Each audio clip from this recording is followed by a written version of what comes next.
Hello guys, I hope you are doing well. My name is Noman Khan and you are watching Stay with Nomi. So in this video I will teach you how you add a favicon in your website. You can see the YouTube favicon here. So without wasting further time, let's get started. If you do not subscribe my channel, subscribe it and press the bell icon to get a new video notification.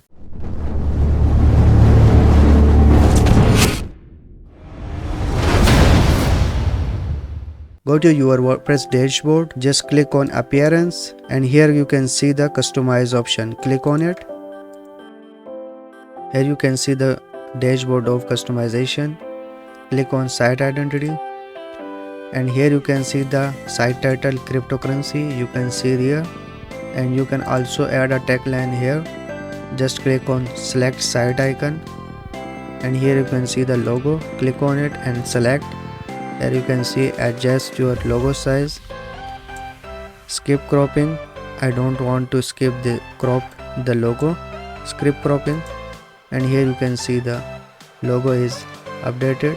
Just click on publish and reload your website. Now you can see the favicon is here.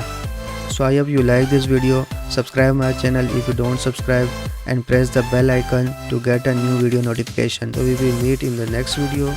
Take care. Bye bye.